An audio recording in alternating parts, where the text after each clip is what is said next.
class. In this video we will discuss exercise 14.3. जो हमने 14.2 में किया था वो क्या था, बार ग्राफ था. 14.3 में हम क्या करेंगे, हिस्टोग्राम. और नेक्स्ट आता है फ्रीक्वेंसी पॉलीगन.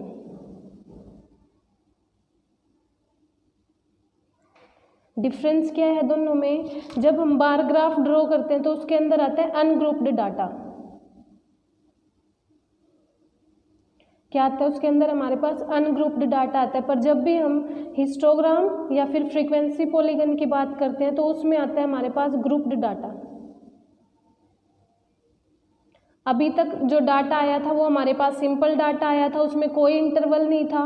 पर जब हम हिस्टोग्राम या फिर फ्रीक्वेंसी पॉलीगन की बात करेंगे तो उसमें डाटा हमारा किसके अंदर होगा, ग्रुप के अंदर होगा, इंटरवल्स के अंदर होगा. उस इंटरवल के अकॉर्डिंग जब हम ग्राफ ड्रॉ करते हैं तो उसको हम हिस्टोग्राम बोलते हैं.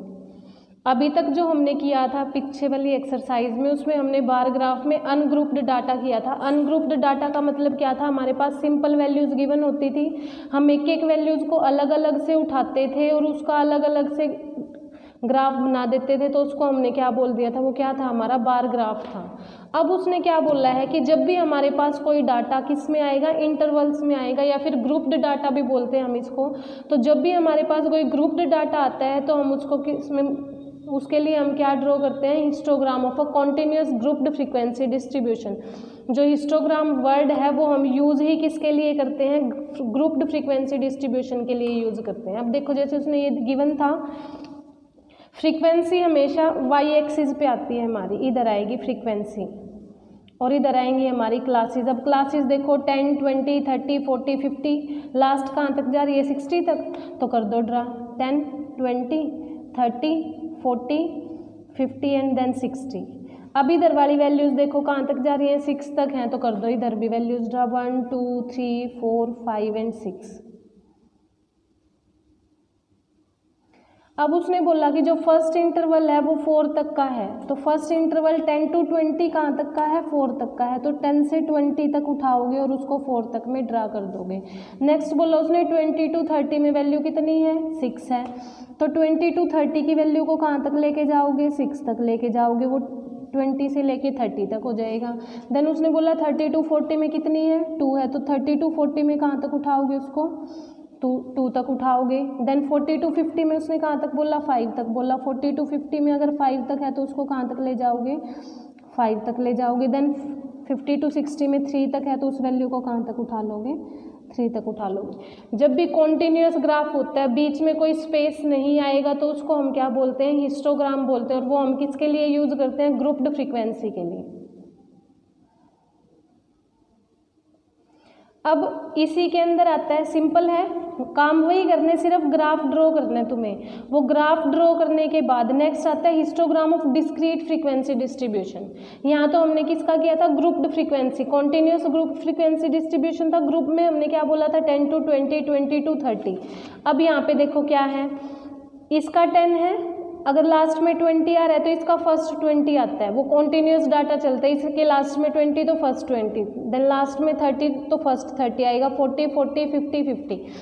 अब जो हमारा डाटा आता है 3 to 6, 7 to 10, इसमें 6 है, इसमें 7 है, गैप हो गया ना. कल हमने क्या किया था, जब 3 to 6, 7 to 10, 11 to 14, 15 to 18 and then 19 to 22, ये डाटा गिवन है तुम्हारा. तो इसमें करोगे क्या, अब इधर से 0.5 को डिक्रीज कर देते हैं और इधर से 0.5 को इंक्रीज कर देते हैं. तो क्या करोगे, ये हो जाएगा 2.5 से लेके 6.5 तक, ये हो जाएगा 6.5 से लेके 10.5 तक, देन 10.5 से लेके 14.5 तक, 14.5 से लेके 18.5, 18.5 से लेके 22.5 तक. सबसे पहले जो इसकी लास्ट वैल्यू और इसकी फर्स्ट वैल्यू होती है उसको इक्वल करते हैं, हम उसको कॉन्टिन्यूस में चेंज करते हैं. देन उसका हिस्टोग्राम इस टाइप से बनाते हैं. अब नेक्स्ट आता है फ्रीक्वेंसी पॉलीगन क्या होती है. तो फ्रीक्वेंसी पॉलीगन के लिए सिर्फ क्या करना है हमें, जो भी उसकी मिड वैल्यू होती है उसको उठाओगे, वहाँ पे मार्क करते चलोगे और सिर्फ उससे ग्राफ बनाना है. अब तुम्हें अज्यूम्ड 0 जहाँ पे भी उठाओगे उससे सिर्फ इसको ऐसे लेके जाओगे, ये तुम्हारी जब इसको ऐसे ग्राफ के ऊपर वो लाइनें ड्रॉ करते हैं तो उसको हम क्या बोलते हैं, उसकी फ्रीक्वेंसी पॉलीगन, उसकी फ्रीक्वेंसीज को हमने क्या कर दिया, ड्रॉ कर दिया, पॉलीगन कर्व बना दी उसकी। एक्सरसाइज में कुछ नहीं है। फर्स्ट टॉपिक आता है हिस्टोग्राम का। हिस्टोग्राम में हमने क्या बोला, जो हमने बार ग्राफ किया था वो होता है अनग्रुप्ड फ्रीक्वेंसी के लिए। फिर हिस्टोग्राम आया वो किसके लिए होता है, ग्रुप्ड फ्रीक्वेंसी के लिए। फिर वो भी 2 टाइप्स का होता है, एक तो होता है ग्रुप्ड भी कॉन्टिन्यूस एंड देन होता है डिसकॉन्टिन्यूस। डिसकॉन्टिन्यूस बोल लो या फिर डिस्क्रीट बोल लो। तो कॉन्टिन्यूस के लिए तो हमने सिंपल ड्रॉ कर दिया था, और जब भी हमारे पास डिस्क्रीट गिवन होगा तो सबसे पहले हम उसको कॉन्टिन्यूस में चेंज करेंगे, देन उसका हिस्टोग्राम ड्रॉ कर देंगे। और जब फ्रीक्वेंसी पॉलीगन आता है तो वही पीक वैल्यूज उठाओगे उसके, और उनको सिर्फ तुम्हें क्या करना है, मीट कराना है सबको एक दूसरे के साथ। वो तुम्हारा क्या हो जाएगा, फ्रीक्वेंसी पॉलीगन हो जाएगा।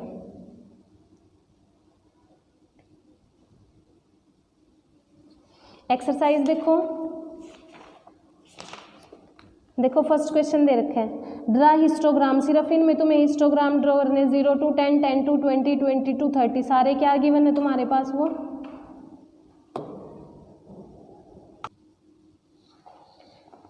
तुम्हारे पास क्या गिवन है, continuous frequency distribution 0 to 10, 10 to 20, 20 to 30, 30 to 40, 40 to 50। सिर्फ उसका क्या बनाना है तुम्हें, वही हिस्टोग्राम बनाना है अकॉर्डिंग टू द नीड। अब जो तुम वैल्यूज उठाओगे वो अकॉर्डिंग टू नीड उठाओगे, उसमें 2 2 का गैप भी कर सकते हो, 3 3 का गैप भी कर सकते हो, वो तुम्हारी अपनी मर्जी होगी। सेम क्वेश्चन है, सिर्फ उसको ड्रा करना है। हिस्टोग्राम का बीच रिप्रेजेंट करता है अबव डाटा को। Number of new born babies having weight less than 3.2, 3.2 से लेस देन कितने होंगे, ये टोटल कर दो उतने हो जाएंगे। Number of new born babies having weight 3.2 kg और मोर देन 3.2, तो 3.2 या 3.2 से ज़्यादा वाले इधर वालों को ऐड कर दो। तो सिर्फ उसकी स्टेटमेंट को देखना है, उसका हिस्टोग्राम बनाना है, फ्रीक्वेंसी पॉलीगन बनाना है। क्लियर? अगर कोई प्रॉब्लम है तो पूछ लेना।